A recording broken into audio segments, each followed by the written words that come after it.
शेतामध्ये आलोय साप पकडायला. कुणाला दिसलं सर ते? कसं मला तिच्या मॅडमला दिसलं. काय करत असं काय शेती? काय नाही, मी इकडनं असं येत होतं इकडं. अचानक दिसलं असं इथं ह्याच्यातच गेला. ठीक आहे. मग मारायचं नाही असं तुम्ही ठरवलं बरोबर? म्हणून आम्हाला फोन केला. आता आमचे व्ह्युअर्स आहेत जे बघणार आहेत ते काय म्हणतात शेतामध्ये साप का पकडतात? आता तुम्ही सांगा का पकडतो आम्ही साप शेतात? हा नाही, त्यांनी काय म्हणतात शेतासाठी उपयोगाचा साप हा उपयोगाचा आहे, मग का पकडता का म्हणतात? भीती असते मनात. ते राहू दे, भीतीपोटी शेतकरी सापाला मारतात. मग तुम्ही प्रश्न विचारता की शेतात साप का पकडता म्हणून, मग त्याचा अर्थ काय होतं? मग मारू देत का त्यांनी मारू नये, वाचवण्यासाठी आम्हाला बोलवतात, त्यामुळे आम्ही त्याला पकडतो. मग आम्ही जर पकडायचं बंद केलं शेतामध्ये तर मारले जातात. मग मारण्यापेक्षा आम्ही वाचवून त्याला सुरक्षित ठिकाणी सोडतो, हे बरं ना? त्यामुळे प्रश्न करताना थोडासा विचार करा.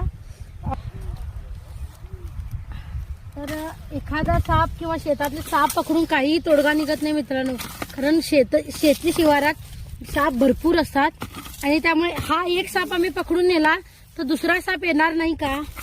दुसरे सुद्धा भरपूर साप आहेत इथं.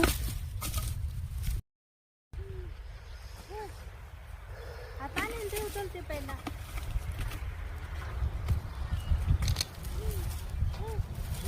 गेला बघू शकता साप आहे. आम्ही एवढं सगळं खाल्ल्यानंतर साप मिळालाय आणि हा नाग आहे मित्रांनो. छोटासाच आहे पण नाग आहे. बघू शकता कसा आहे. तर बघू शकता जवळजवळ 8-9 महिन्याचा हा साप आहे आणि लहान आहे. तर कसं फट होती बघू शकता. आता जमीन वाळलेली आहे त्यामुळे फटीमध्ये साप असा लहान असल्यामुळे फटीमध्ये जात होता. आता खाल्ल्यानंतर तो मिळाला.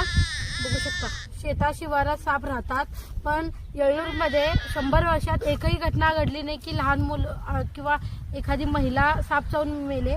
पण फोन करताना नेहमी आम्हाला लोक लहान मुलं आहेत, लेडीज आहेत, लवकर या लवकर या, असं करू नका. सापाला काय समजत नाही लहान मुलं आहे की लेडीज आहे. तर मिळायला चांगली गोष्ट आहे. त्यांच्या सुद्धा मनाला एक समाधान मिळालं. नाहीतर ते मगातपासून घाबरत होते. त्या मावशी तर केवढं घाबरून केवढा गोंधळ घालत होते. आमचं बाळ त्यांच्याकडे आहे. तर असं असतंय, साप म्हटलं की भीती. पण आता पकडून नेल्यानंतर त्यांना बरं वाटेल, पण साप येणार नाही दुसरा हे आम्ही काय गॅरंटी देऊ शकत नाही त्यांना. त्यामुळे बाकीचे दुसरे साप सुद्धा इथं तुमच्या आजूबाजूला राहणार. कधी पण तुम्ही काम करताना सावधानीनं करायला पाहिजे. ठीक आहे, आपण आता बंद करूया. आवडला असेल व्हिडिओ जरूर लाईक करा. धन्यवाद.